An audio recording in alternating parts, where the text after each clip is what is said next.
പറമ്പിലൊക്കെ കിട്ടുന്ന കുറച്ച് ഇലകൾ കൊണ്ട് നമുക്ക് ഒരു അടിപൊളി ഹെയർ ഓയിൽ ഉണ്ടാക്കിയാലോ.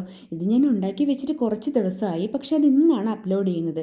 ഇതെന്ന് പറയുമ്പോൾ കൈതോന്നി, അതായത് കയ്യുണ്ണി എന്ന് ചില സ്ഥലങ്ങളിൽ പറയും, മൈലാഞ്ചി, തുളസി ഇല, പനിക്കൂർക്ക, തെച്ചിപ്പൂവ്, പിന്നെ കിഴാർ നെല്ലി, ഇത് നീലയമരി.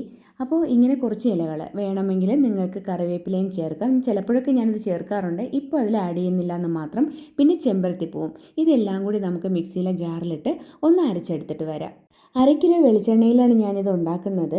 എൻ്റെ ഒരു കൈ പിടിയിൽ ഒതുങ്ങുന്ന രീതിയിലാണ് ഇതെല്ലാം ഓരോന്നും എടുത്തിട്ടുള്ളത്. അപ്പോൾ ഇതൊന്ന് അരച്ചിട്ട് നമുക്ക് ബാക്കി നോക്കാം.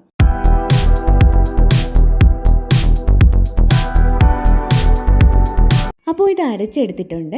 ഇനി നമുക്ക് ഓയിൽ ഉണ്ടാക്കാൻ നോക്കാം. ചിലപ്പോൾ ഞാൻ ഈ റെക്കോർഡ് ചെയ്യുന്നതിൽ ആടിൻ്റെ ശബ്ദം കേൾക്കുക. അപ്പുറത്തൊരു വീടുണ്ട്, ആ ആട് ഭയങ്കര നിലവിളി, നേരം വെളുത്ത മുതൽ അത് കിടന്ന് വിളിച്ചുകൊണ്ടിരിക്കുകയാണ്. അപ്പോൾ എനിക്ക് വേറെ ഒന്നും ചെയ്യാൻ പറ്റില്ല. എല്ലാവരും ക്ഷമിക്കണം കേട്ടോ എന്നോട്. അപ്പോൾ നമുക്കിനി ഞാൻ അടുപ്പിലാണിത് കുക്ക് ചെയ്യുന്ന ഓയിൽ ഉണ്ടാക്കുന്നത്. കുറച്ച് ദിവസമായി ചട്ടി ഇടയ്ക്കൊരു വീഡിയോ ഇട്ടിട്ടുണ്ടായിരുന്നു ഈ ചട്ടി മയക്കുന്നതിൻ്റെ. അപ്പോൾ അതിലൊരു ചട്ടിയാണിത്. അപ്പോൾ ഇനി നമുക്ക് ചട്ടി ചൂടായതിന് ശേഷം എണ്ണ ഒഴിച്ച് കൊടുക്കാം. എണ്ണ ഒഴിച്ച് എണ്ണ ഒന്ന് നല്ല തിളച്ച് ചൂടായതിന് ശേഷം മാത്രമാണ് നമ്മൾ അരച്ച് വെച്ചിരിക്കുന്ന ആ ഒരു കൂട്ട് ഇതിലോട്ട് ഇട്ട് കൊടുക്കാൻ പാടുള്ളൂ. ഇതൊക്കെ എല്ലാവർക്കും അറിയുന്ന തന്നെയാണ്, എന്നാലും ഞാനിതൊരു വീഡിയോ ആയിട്ട് ചെയ്യുന്നെന്ന് മാത്രം. അപ്പോൾ നമുക്ക് ബാക്കിയുള്ള പ്രോസസ്സൊക്കെ നോക്കാം.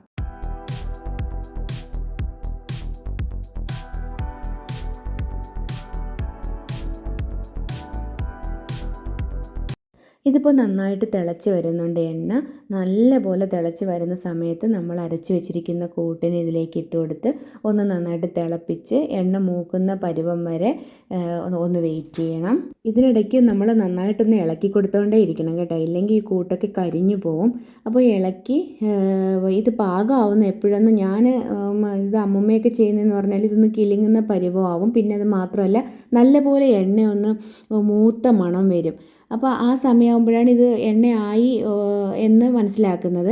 അത് മാത്രമല്ല ലാസ്റ്റ് ടൈമിൽ ഇതുപോലെ അരി അല്ലെങ്കിൽ നെല്ലെടുത്ത് അമ്മമ്മ ഇങ്ങനെ ഈ എണ്ണയിലേക്ക് ഇട്ട് കൊടുക്കുക. അപ്പോൾ ഇതിങ്ങനെ പൊരി പോലെ പൊന്തി മുകളിലേക്ക് വരും. അപ്പോൾ ഇത് ഓക്കെ ആയി, അപ്പോൾ എണ്ണ പാകമായി. അപ്പോൾ ഉടനെ തന്നെ നമുക്കിതിനെ അടുപ്പിൽ നിന്ന് മാറ്റി വെച്ച് തണുപ്പിച്ചെടുക്കണം. അപ്പോൾ ഇതവിടെ നിന്ന് തണുക്കട്ടെ. തണുത്തതിന് ശേഷം നമുക്ക് ഇതുപോലെ ഒരു പാത്രത്തിൽ എടുത്തതിന് ശേഷം ഒരു ബോട്ടിലോട്ട് ഒഴിച്ച് മാറ്റി വയ്ക്കുമല്ലോ. വയ്ക്കുന്ന സമയത്ത് ഇവിടെ ചെയ്യുന്ന എന്താണെന്ന് പറഞ്ഞാൽ, അങ്ങാടിക്കടയിൽ കിട്ടുന്ന പച്ച കർപ്പൂരമുണ്ട്. നമ്മൾ പൂജയ്ക്ക് ഉപയോഗിക്കുന്ന കർപ്പൂരമല്ല, ഇത് പച്ച കർപ്പൂരമാണ്.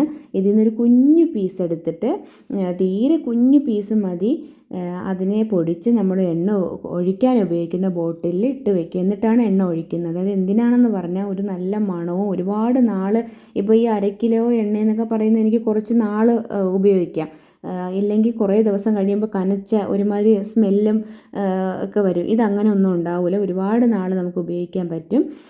ഇത് ഇവർ രണ്ടുപേരും ചെറുതായിരുന്ന മുതലേ ഞങ്ങൾ ഈ എണ്ണ തന്നെയാണ് ഇവിടെ ഉപയോഗിക്കുന്നത്. ഇനി എത്ര നല്ല ഓയിലെന്ന് പറഞ്ഞാലും നമ്മുടെ ഹെൽത്ത് ഓക്കെ അല്ലെങ്കിൽ ഇതൊന്നും നമുക്ക് ഒരു ഉപയോഗവും ഉണ്ടാവില്ല കേട്ടോ.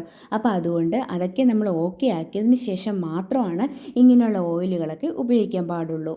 ഇതുപോലെയുള്ള പച്ച ഇലകളൊക്കെ കിട്ടുന്ന ആൾക്കാരാണെങ്കിൽ വീട്ടിൽ തന്നെ ഓയിൽ ഉണ്ടാക്കി ഉപയോഗിക്കാൻ ശ്രദ്ധിക്കുക. അപ്പോൾ ഇത്രയൊക്കെ ഉള്ളൂ ഇന്നത്തെ വീഡിയോ.